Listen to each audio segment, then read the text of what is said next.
Hello छात्रों, आप सभी का स्वागत है आपके अपने यूट्यूब चैनल स्टार एजुकेशन पर। मैं लक्ष्मण सिंह लोधी आप सभी का स्वागत करता हूं। आपके लिए फिर से 12th फिजिक्स की एक और वीडियो लेकर आया हूं। आज की वीडियो में हम प्रतिरोधों के समांतर क्रम संयोजन के बारे में अध्ययन करेंगे। तो आइए चलते हैं वीडियो की ओर और देखते हैं आज का हमारा टॉपिक। तो हमारी हेडिंग बनेगी प्रतिरोधों का समांतर क्रम संयोजन। सबसे पहले हम क्या करेंगे, इनका चित्र बनाएंगे। तो हमने 3 प्रतिरोध ले लिए।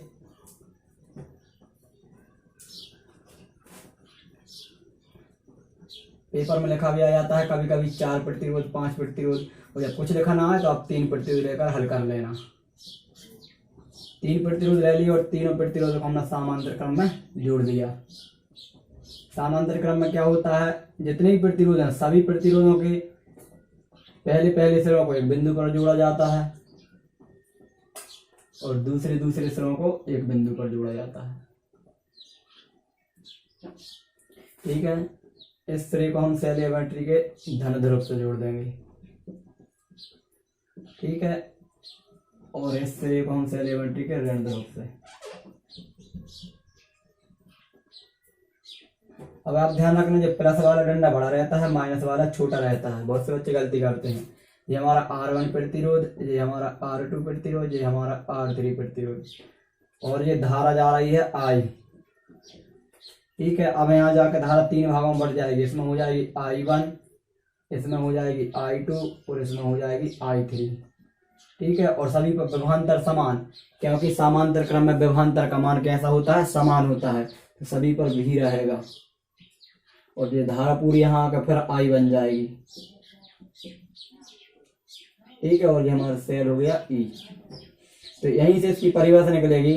क्या निकलेगी परिभाषा, कि ऐसा संयोजन जिसमें सभी प्रतिरोधों के पहले सिरों को किसी एक बिंदु पर एक साथ जोड़कर सेल या बैटरी के धन ध्रुव से जोड़ दिया जाता है, तथा उन्हीं प्रतिरोधों के दूसरे सिरों को किसी एक बिंदु पर एक साथ जोड़कर उसी सेल या बैटरी के ऋण ध्रुव से जोड़ दिया जाता है। तब इस प्रकार बने संयोजन को कहते हैं प्रतिरोधों का समांतर क्रम संयोजन कहते हैं। ठीक है, अब इसके बाद इसका मान आएगा। तो माना में क्या लिखा गया, माना कि 3 प्रतिरोध R1, R2, R3 समांतर क्रम में जुड़े हुए हैं। ठीक है, इन पर एक समान विभवांतर क्या है, भी एक बार लिखना है। ठीक है, और इनमें प्रवाहित धाराएं क्रमशः क्या है, I1, I2 और I3 हैं तब। ठीक है, अब लिखेंगे पहले प्रतिरोध के लिए। तो पहले प्रतिरोध के लिए लिख लेंगे, तो लिखेंगे पहले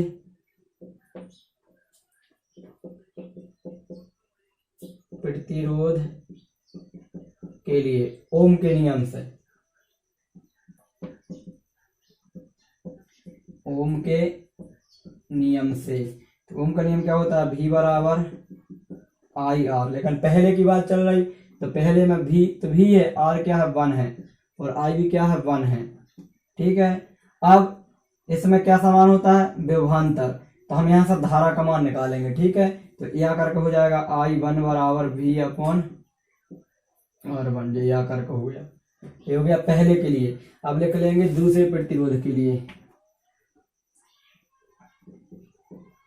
दूसरे प्रतिरोध के लिए ओम के नियम से क्या हो जाएगा, V बराबर I2 R2, या करके हो जाएगा I2 बराबर V अपॉन R2। ठीक है, अब लिख लेंगे तीसरे प्रतिरोध के लिए।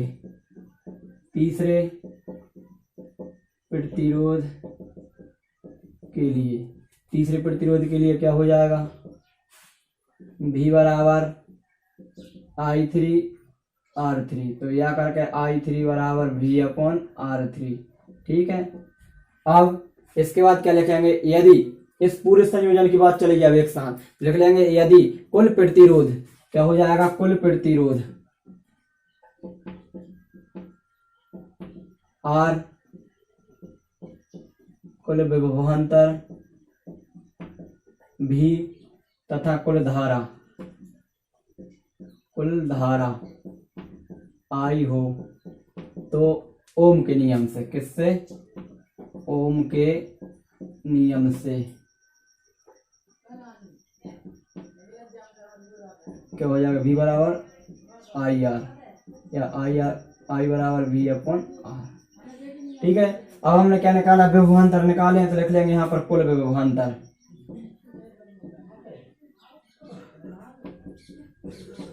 क्या हो जाएगा, V बराबर V1 V2 V3, समीकरण 1। समीकरण 1 में क्या करेंगे, सबके मान रख देंगे। तो V का मान है क्या, आई अपॉन आर, इसका क्या है, आई अपॉन R1,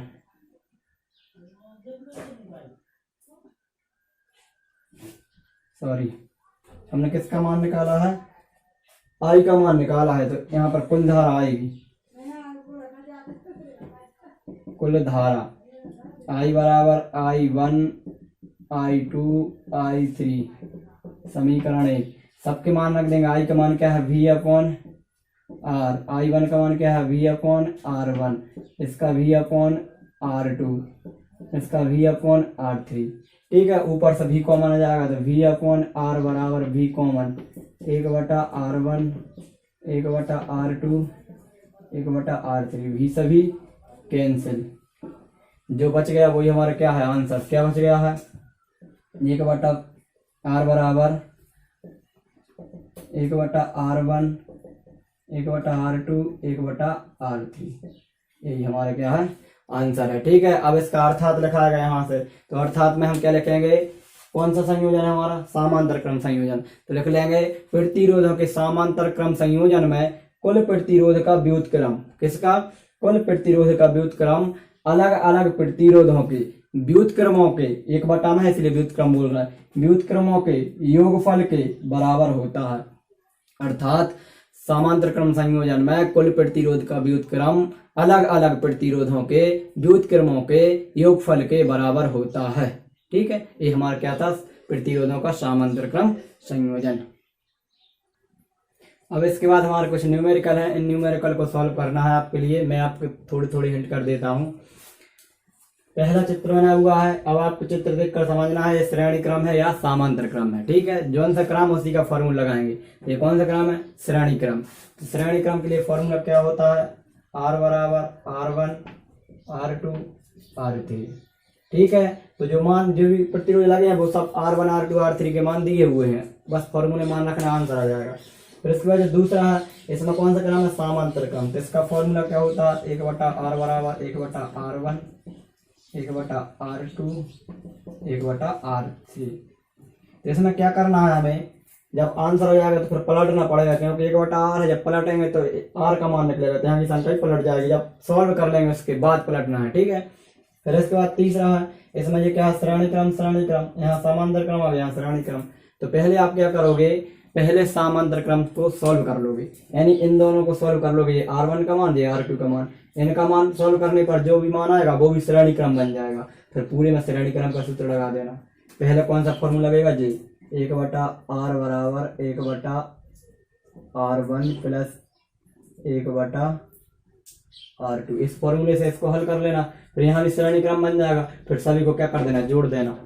ठीक है, फिर इसके बाद में क्या होगा, फिर ये आ गया, जिसमें देखिए पहले समांतर क्रम है फिर श्रेणी क्रम। तो पहले समांतर क्रम को सॉल्व करना है, इसमें समांतर क्रम का सूत्र लगा कर हल कर लेना। जो आंसर आएगा उसमें इसको जोड़ देना, क्योंकि श्रेणी क्रम में सिर्फ जोड़ दे ही है। पिछली 2 साल पहले एक ऑब्जेक्ट आया था, ऑब्जेक्ट में क्या लिखा था कि 2 ओम और 3 ओम के प्रतिरोध श्रेणी क्रम में जुड़े हैं तो तुल्य प्रतिरोध होगा। तो श्रेणी क्रम में जोड़ देते हैं, 2 और 3 कितना हो जाएगा, 5। तो ध्यान रखना, एक ऑब्जेक्ट आ चुका है इस पे से। और 2013 में क्वेश्चन भी आया था कि स्मॉल R1 स्मॉल R2 और स्मॉल R3 तीन प्रतिरोध श्रेणी क्रम में जुड़े हैं तो तुल्य प्रतिरोध के लिए सूत्र की स्थापना कीजिए। तो अब स्मॉल R1 R2 है तो स्मॉल कर लेना, यहाँ पर कैपिटल है तो कैपिटल कर लेना, उससे कोई इफेक्ट नहीं पड़ेगा। ठीक है, फिर इसके बाद पांचवा क्वेश्चन, यहाँ श्रेणी क्रम, यहाँ समांतर क्रम, यहाँ श्रेणी क्रम। तो पहले समांतर क्रम को सॉल्व करोगे कौन से फॉर्मूले से, इस फॉर्मूले से। अब इसका जो मान आएगा वो भी श्रेणी क्रम बन जाएगा, फिर तीनों को आप क्या कर दोगे, जोड़ दोगे। तो इस प्रकार से आपके पूरे न्यूमेरिकल सॉल्व हो जाएंगे। आप इनका सॉल्यूशन जरूर भेजाएं। फिर इसके बाद में कुछ नोट है उनको देखते हैं। हमारे कुछ नोट है तो नोट को नोट करना आप। नोट नंबर फर्स्ट है कि जब स्मॉल n प्रतिरोध श्रेणी क्रम में जुड़े हों और प्रत्येक का मान कैपिटल R हो तो क्या बन जाएगा, R equal R plus n प्रतिरोध जुड़े हैं और प्रत्येक का मान क्या है, R है, तो सब R के लिए है। डैश करके कितनी बार, n बार, तो इसका फॉर्मूला बन जाएगा R इक्वल बराबर NR, जितनी बार है उतना ही R आ जाएगा। ठीक है, जिस कब के लिए, जब n प्रतिरोध श्रेणी क्रम में जुड़े हो, और दूसरा जब n प्रतिरोध समांतर क्रम में जुड़े हों और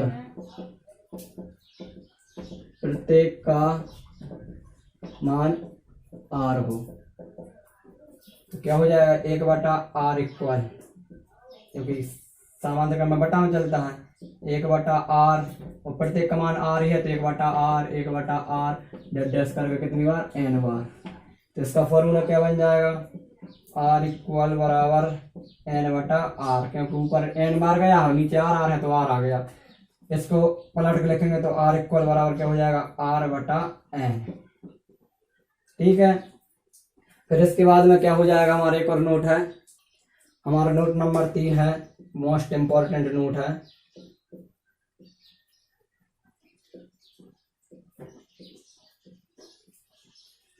अरे IMP कि घरों में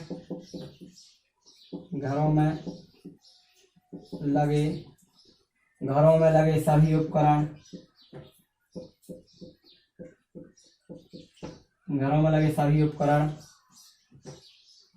समांतर क्रम में जुड़े होते हैं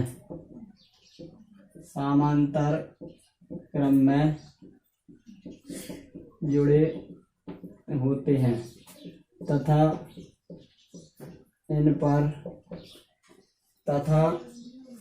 पर विभवांतर समान,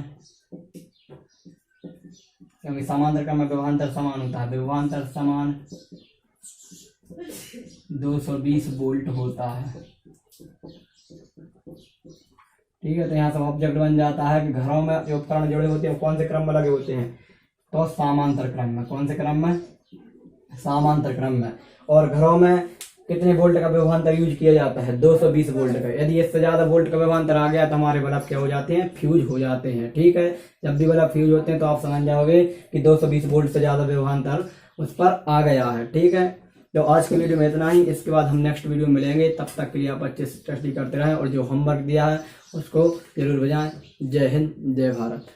और इससे पहले वाली यदि वीडियो आपने नहीं देखी है तो ऊपर आई बटन दिख रहा है, उस पर आप क्लिक करें तो आपको इससे पहले की वीडियो मिल जाएगी। जय हिंद, जय भारत।